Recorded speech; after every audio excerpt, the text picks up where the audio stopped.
Sa bawat araw na may nangangailangan, may pamilyang handang laging lumaban. Si Kuya Val Santos Matubang ang ama. Kalingap, welcome back to my YouTube channel. Magandang araw po sa lahat sa amanda ko kayo ng mundo naroon ngayon. At ito nga guys, no, panibagong reaksyon, panibagong araw po tayo mga kalingap. At syempre bago natin simulan ang ating reaksyon ngayong araw na ito, magsha-shoutout muna tayo sa ating founder, Kuya Val Santos Matubang, Ate Edna Vlogs, Kalingap Rab, sa mga OFW po, yung mga sponsor at yung mga nandyan din po sa Pilipinas. Shoutout po sa lahat at syempre sa mga kasamahan ko pong reactor, no? Especially po sa Team Bios, Karipa, Team Kamori, Team Strikers, Team Watchers, at sa lahat po ng mga grupo na reactor po, na legit po, na nandito po sa Team Kalingap. Mega love shoutout po sa inyong lahat. Ito mga Kalingap, no, meron tayong ipaparinig sa inyong live ni Kuya Val Santos Matubang. At dito nga guys, no, pinagtanggol ni Kuya Val dito sa isang lola na basher, no, mga kalingap, na walang magawa siguro to sa buhay, no. Ang isang Kalingap Angels ay kanyang binas, mga kalingap. At dito nga ay may sinabi po dito si Kuya Val, no, na talagang pinagtanggol niya po itong isang Kalingap Angels na ito, mga kalingap. Ayan, mga kalingap, bago natin ipagpatuloy ang ating reaction ay pakinggan muna natin itong nakuha ko pong clip video kay Kuya Val Santos Matubang. Na mayroon ng edad, may edad na po, pero ang binabash po ay si CG, Krista J. Anong sabi dito mga kaibigan ng matandang ito? Anong sabi niya po? Na si CG ay nagpapapansin at bukod doon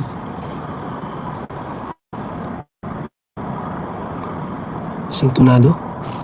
Amay, pangit naman na yun. Batang-bata, ibabash nyo po. Hindi magandang ugali yan. Tandaan nyo po, may mga pamangkin din mo kayo. Kung bash yung pamangkin niyo, ano po ang inyong masasabi? Anong nararamdaman niyo po pag may binabash? Binabash yung pamangkin niyo or anak niyo? Di ba pangit yung ganon? Pangit man yung ganon, mga kaibigan. Huwag naman pong ganon, ha? Hindi maganda yan. Hindi po maganda yung ganung ugali, mga kaibigan, na i-bash ninyo yung isang minor de edad. Anong inggit ba yon? Kayo ba'y naiinggit? Ambay pangit. Hindi dapat gawin ng isang may edad. Hindi dapat gawin ng may edad sa isang minor de edad. Na i-bash nyo po ang isang dalaga. Krista, feeling singer, papansin, at kamukha si Kiray. Grabe naman po itong nanay na ito. Tiyak nanay po itong mga kaibigan. Ito, anong sabi niya sa comment niya po? Si Krista raw po ay feeling singer, papansin daw po at kamukha daw po ni Kiray. Ang layo po ni Kiray, mga kaibigan. Maganda po si Krista at matangkad. Iba sa mukha po ni Kiray. Maganda rin naman si Kiray, bakit? Bakit kung gayon ibabas ninyo yung minor de edad? Pag nabasa niya po yan, dahil sa iyo, matutuwa si Krista? Na binabash ninyo, ganyan? Feeling singer. Mabuti nga po marunong kumanta, di ba? Marunong kumanta? Ito kayang matandang ito, kumakanta ba ito? Huwag magyabang. Huwag magyabang. Mga kaibigan. Lagyan content yan.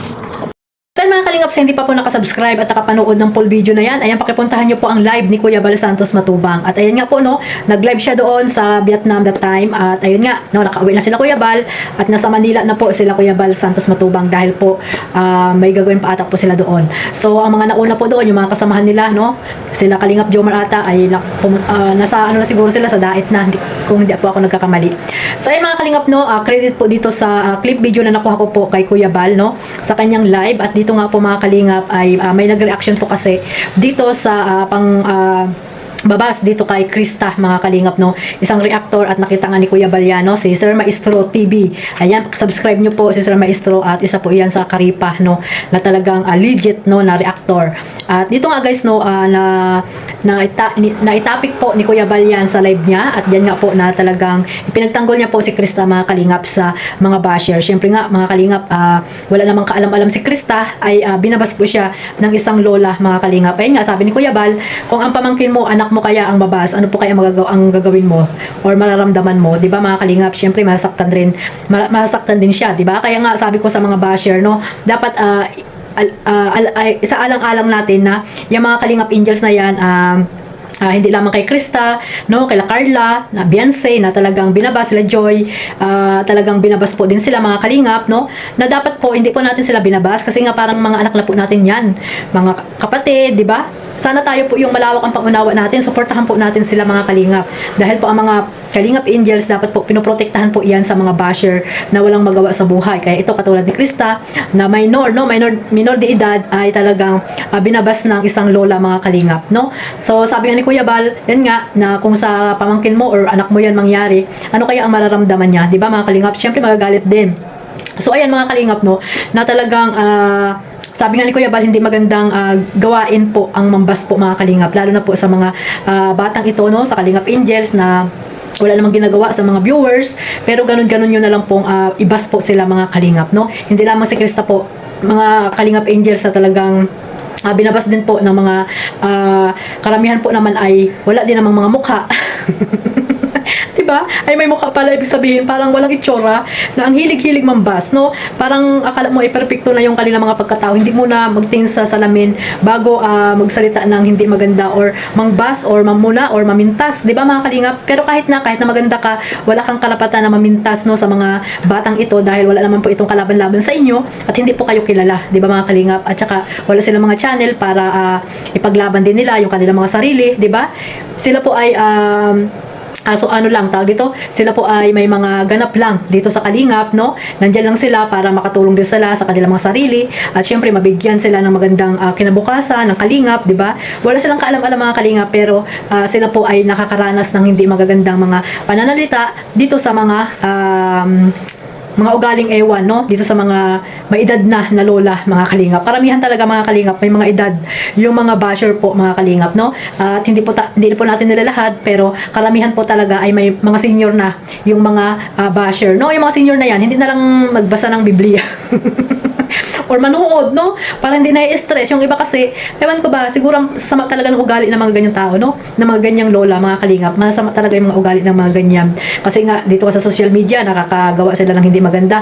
How much more pa sa mga totoong buhay nila, di ba mga kalingap, sa kanilang mga apo, kanilang anak, di ba? Hindi sila mabuting huwaran ng kanilang mga apo at ng kanilang mga anak, kasi nga ganyan po yung kanilang mga pag-uugali, no. At kinukumpara pa sa artista, si Kiray. Iba po ang beauty ni Krista at ni Kiray, no? Si Krista, iba po ang beauty niya, si Kiray, iba din po. Si Kiray po, ay artista na po yan, si Kiray, no? Mayaman si Kiray, ikaw, may pagmamalaki ka ba, lola? O inaano mo si Krista, hindi naman artista si Krista, para ikumpara mo silang dalawa, di ba? Wag ganun, wag kayo magkumpara sa mga dahil may iba-iba po tayong pag-uugali, may iba po tayong panlabas na kaanyuan, kagandahan, di ba mga kalingap?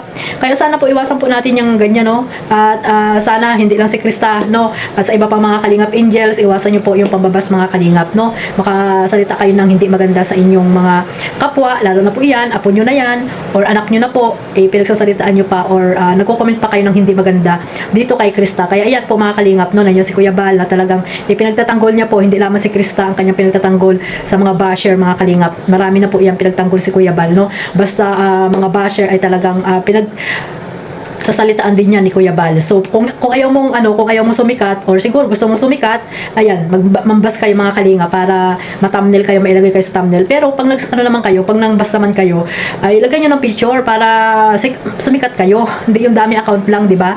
Kung gusto niyo talaga or matapang talaga kayo, yung totoong mukha ang ilagay niyo po diyan sa sa profile niyo sa inyong mga YouTube channel, or sa ginagamit niyong pagko-comment po dito sa mga may mga channel dito sa mga Kalingap Angels, di ba mga kalingap? So sana po maging ano po tayo, maging patas po tayo mga kalingap. Huwag yung gagawa kayo ng mga dami account para lang mambas, no? So ibig sabihin, mga takot kayo, takot din kayo. Magaling lang kayo mambas dahil nga hindi kayo kilala, no? Hindi kayo nakikilala.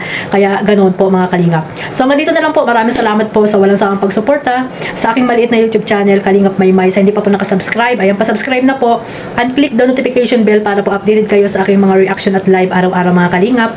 At don't skip ad. At syempre, suportahan nyo rin po, huwag nyo rin po kalimutan suportahan si Kuya Bal. Ayan, si Ate Edna, Kalingap Rab, at sa lahat po ng mga charity vlogger at sa mga reactor din po mga kalingap. God bless us all. Mabuhay po ang Team Kalingap. Bye-bye!